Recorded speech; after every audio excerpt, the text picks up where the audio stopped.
Friends, అందరూ ఎలా ఉన్నారు? అందరూ బాగున్నారని అనుకుంటున్నాను. నేను కూడా చాలా బాగున్నాను.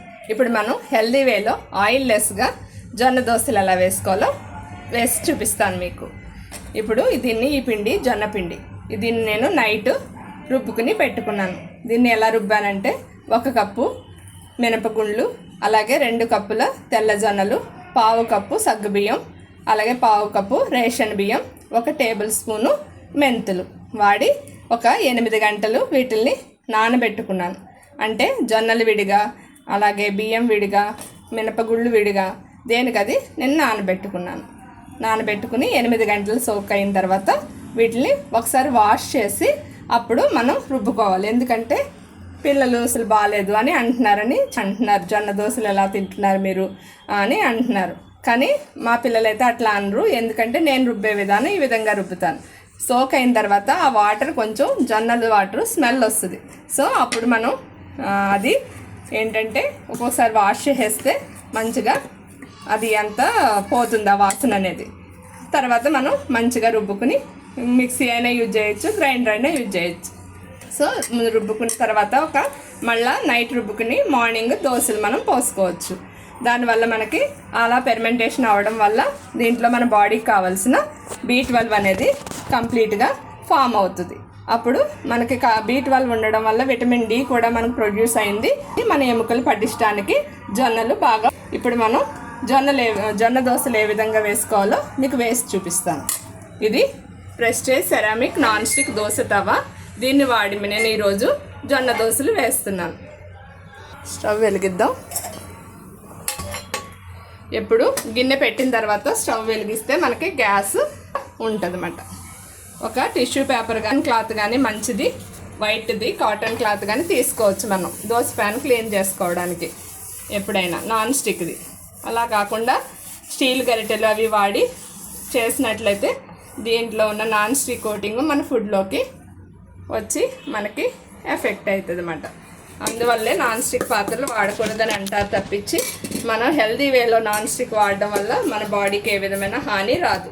అందులోకి జొన్న దోశలు, రాగి దోశలు కూడా క్యాస్ట్ ఐరన్ హెల్దీనే, కానీ దాని మీద సరిగా రావు అని అందరూ నెగ్లెక్ట్ చేస్తారు. ఇలా వాడుకోవడం వల్ల, ఈ పాన్ దోశ తవ వాడుకోవడం వల్ల మనకి కొంచెం హెల్దీ వేలో తినగలుగుతాం. ఇప్పుడు మనం జొన్న దోశలు ఏ విధంగా వేసుకోవాలో చూపిస్తున్నాను మీకు. చూడండి, నేను దీంట్లో ఆయిల్ ఏమీ వాడట్లేదు.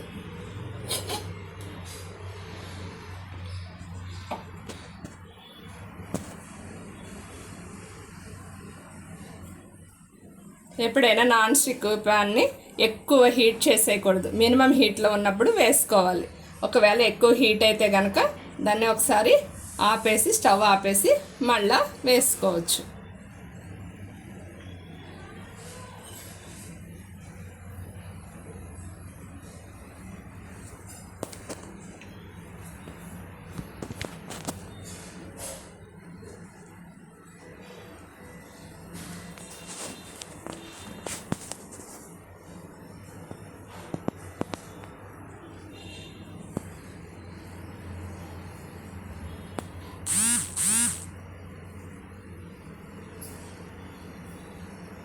ఇంకా కొంచెం కాలితే అదే వచ్చేస్తుంది. ఫస్ట్ దోశ కాబట్టి ఇంత టైం పట్టింది.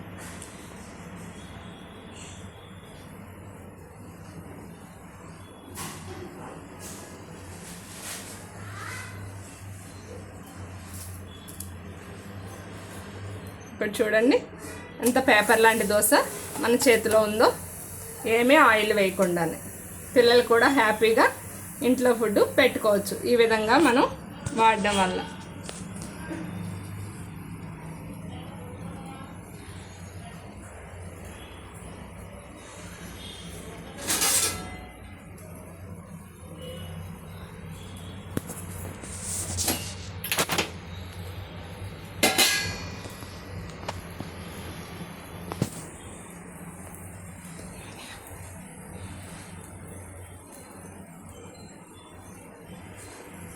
ఓకే, ఇప్పుడు మనం దోశ అనేది తీసుకుందాం. చక్కగా 2 వైపులా కాలింది. ఇప్పుడు ఇది మనం ఇంకొక దోశ వేసుకుందాం సిమ్లో పెట్టుకుని.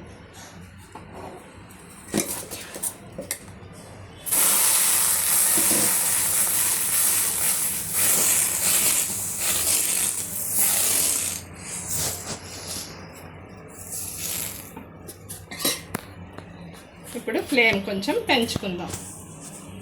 ఎప్పుడైనా దోశ వేసేటప్పుడు మీడియం ఫ్లేమ్లో పెట్టుకోవాలి. దోశ వేసిన తర్వాత మనం స్టవ్ ఫ్లేమ్ని పెంచుకోవాలి. అప్పుడే దోశలు బాగా వస్తాయి.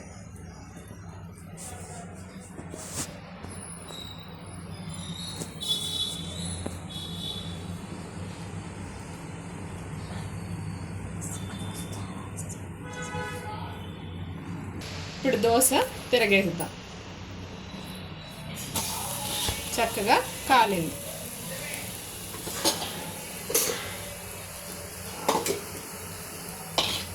దోశ ప్లేట్లోకి తీసుకుందాం. మనం మంచిగా కాలింది. ఓకే, ఇప్పుడు మనం సర్వ్ చేసుకుందాం. దోశల్ని నేను ఈ జొన్న దోశల్ని టమాటా చట్నీతో సర్వ్ చేసుకుంటున్నాను. మీరు కూడా మీకు నచ్చిన చట్నీతో సర్వ్ చేసుకోవచ్చు. ఇది దోశలు, హెల్దీ దోశలు. అలాగే ఈ టమాటా చట్నీ కూడా పిల్లలందరూ ఇష్టపడే చట్నీ. సో మీరు ఇలా ఒకసారి ట్రై చేసి చూడండి. మీకు ఈ వీడియో నచ్చిందని అనుకుంటున్నాను. మీరు ఒకవేళ ఆయిల్ వేసుకోవాలంటే ఏ విధంగా వేసుకోవాలో మీరు ఈ విధంగా ఆయిల్లెస్ దోశలు వేసుకుని తిని హెల్దీగా ఉంటారని అనుకుంటున్నాను. మీరు ఈ వీడియో లైక్ చేసి సబ్స్క్రైబ్ చేయండి మా channel. Okay, thank you friends.